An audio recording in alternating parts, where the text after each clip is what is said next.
Hello po, magandang hapon po mga ka-idol, mga kapatid. I-prepare po natin yung bed natin. Una, maglalagay po tayo ng mattress protector para po sa mapanatili po natin yung kalinisan ng ating bed. Kasi halimbawa ito, pag hindi natin lalagyan ng mattress protector, sakali kong gagamitin, hindi natin maiwasan magkaroon ng mancha, matagusan, ipangit na yung bed natin.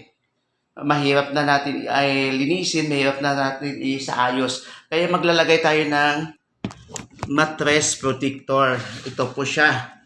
Ilalagay natin bago tayo lagay ng pinaka-beadings niya po. Kasi para kung sakaling tumagos at magmantsa sa beadings, may protector pa siya. Hindi madali matagusan yung bed natin. Para yung bed natin manatili sa kalinisan. Kasi mahirap na pag walang bed protector na diretso tayo sa beadings kasi may tendency talaga na mamantsahan, lalo na hirap na tanggalin yung pag may mga may mga tagos. Kaya kinakailangan lagyan natin para maprotektahan ang kalinisan ng ating bed. Mahirap kaya tanggalin pag sa bed na umapit yung mancha kasi hindi natin pwede malabhan. Pwede naman siya malabhan pero hindi siya ganun kadali ayusin. Hindi siya ganun kadali labhan. Kaya maglagay tayo ng mattress protector bago po tayo mag-beadings.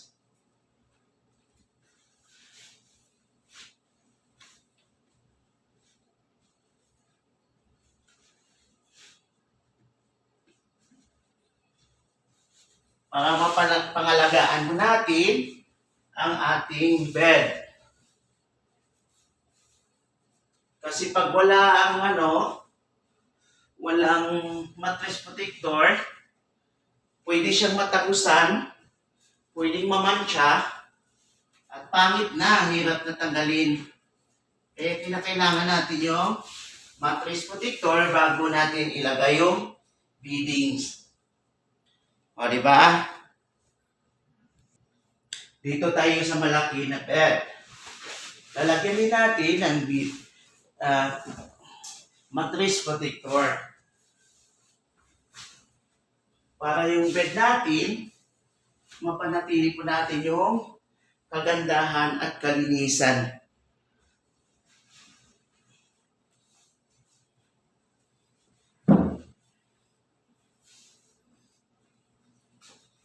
Ito siya. Bago natin lagyan ng beadings.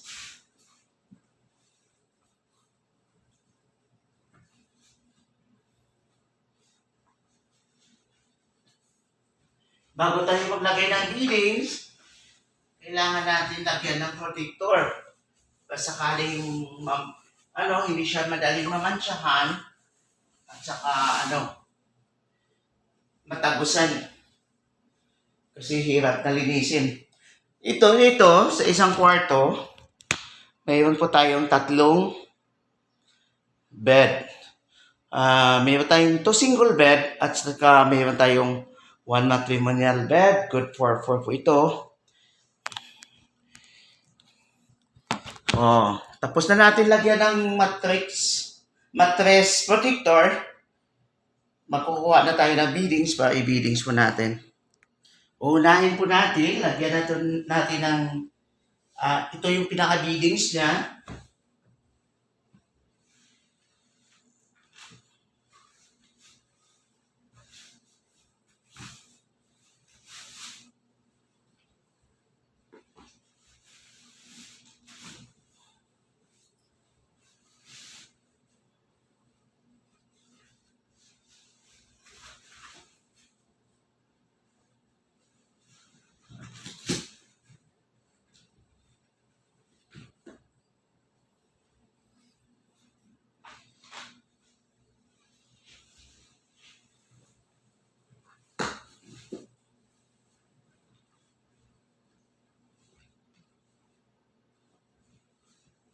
Yung gamit natin na beading splitted set, hindi po siya flat sheet. Kaya medyo madali lang siya ilagay.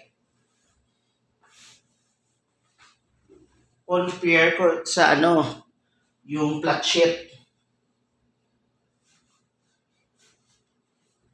Oh, ganito na po siya.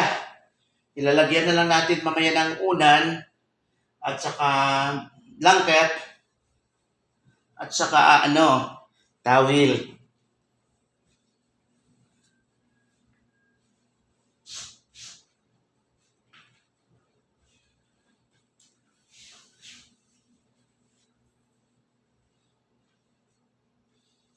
O, di ba?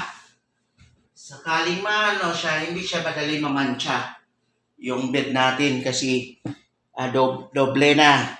Meron na tayong mattress protector, meron pa tayo na beading flat sheet. Di ba? Una na lang at saka habol at towel yung kulang. Mamaya pakita natin.